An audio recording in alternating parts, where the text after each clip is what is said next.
President of the Russian Federation.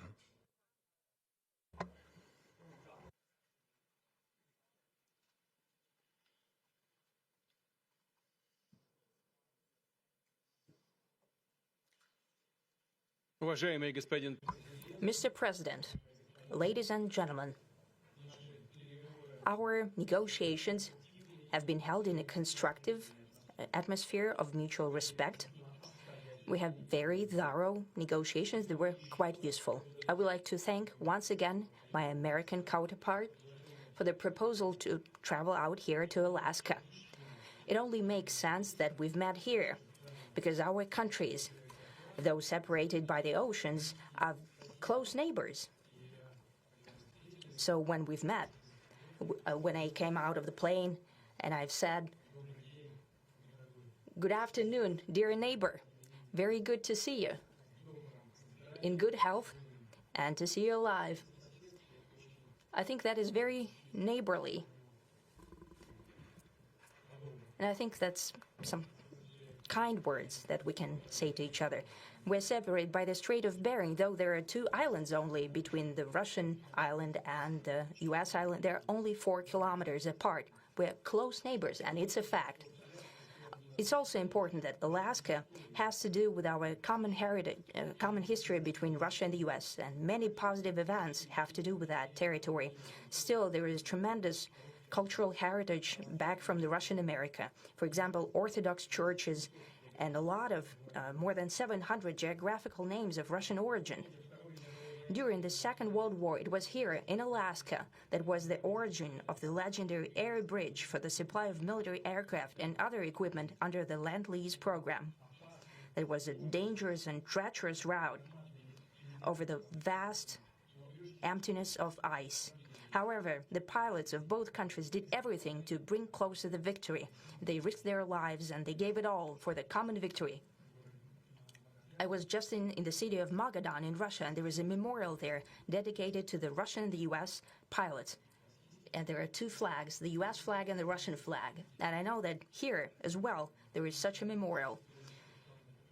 There is a military burial place several kilometers away from here. The Soviet pilots that buried there who died during that dangerous mission. We're thankful to the citizens and the government of the U.S. for carefully taking care of their memory. I think that's very worthy and noble. We'll always remember other historical examples when our countries defeated common enemies together in the spirit of battle camaraderie and allyship that supported each other and facilitated each other. I'm sure that this heritage will help us rebuild and foster mutually beneficial and equal ties at this new stage, even during the hardest conditions. It is known that there have been no summits between Russia and the U.S. for 4 years, and that's a long time. This time was very hard for bilateral relations, and let's be frank, they have fallen to the lowest point since the Cold War. I think that's not benefiting our countries and the world as a whole.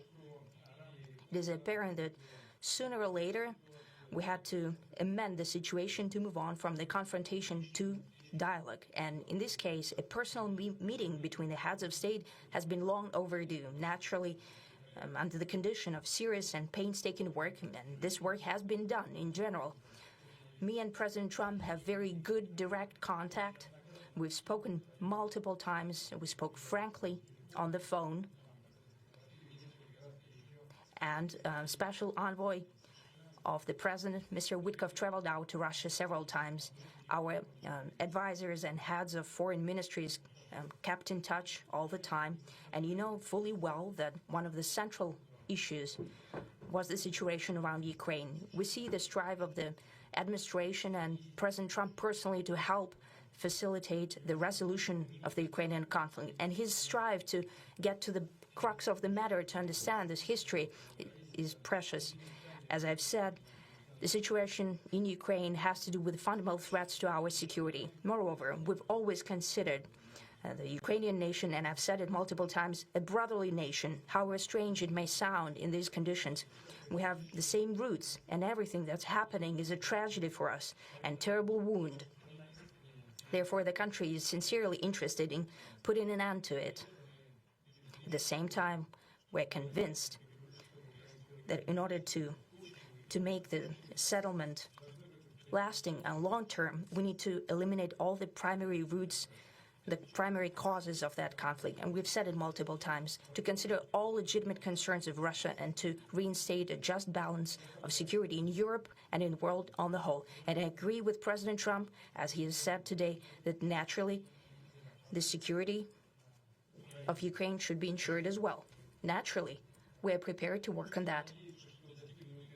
I would like to hope that the agreement that we've reached together will help us bring closer that goal and will pave the path towards peace in Ukraine. We expect that Kiev and European capitals will perceive that constructively and that they won't throw a wrench in the works. They will not make any attempts to use some backroom dealings to conduct provocations to torpedo the nascent progress. Incidentally, when the new administration came to power, bilateral trade started to grow. It's still very symbolic. Still, we have a growth of 20%. As I've said, we have a lot of dimensions for joint work.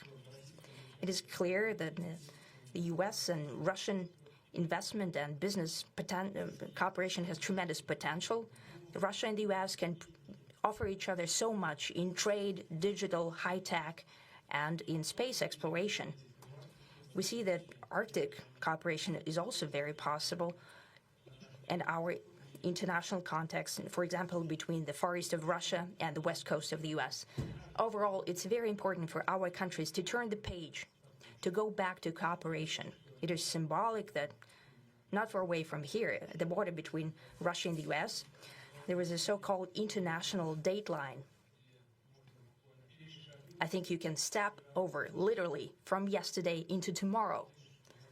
And I hope we'll succeed in that, in political sphere. I would like to thank President Trump for our joint work, for the well-wishing and trustworthy tone of our conversation. It's important that both sides are result-oriented, and we see that the President of the U.S. has a very clear idea of what he would like to achieve. He sincerely cares about prosperity of his nation.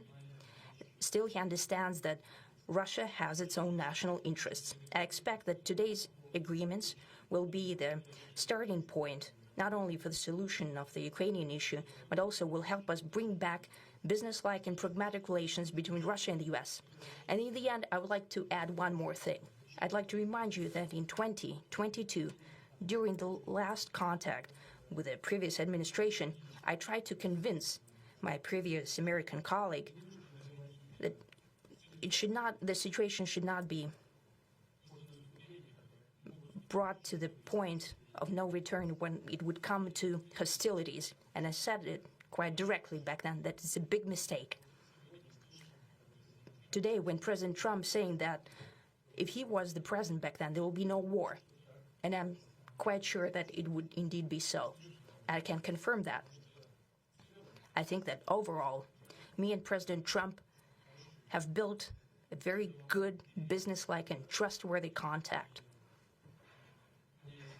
And I have every reason to believe that moving down this path, we can come, and the sooner the better, to the end of the conflict in Ukraine. Thank you.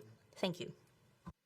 Well, thank you very much, Mr. President. That was very profound. And I will say that I believe we had a very productive meeting. There were many, many points that we agreed on, most of them, I would say, a couple of big ones that we haven't quite gotten there, but we've made some headway.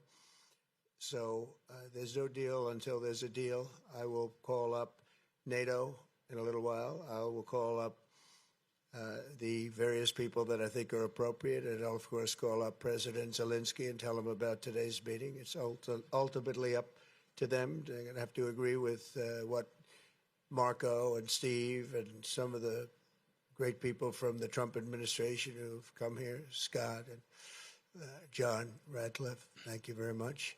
But we have some of our really great leaders. They've been doing a phenomenal job.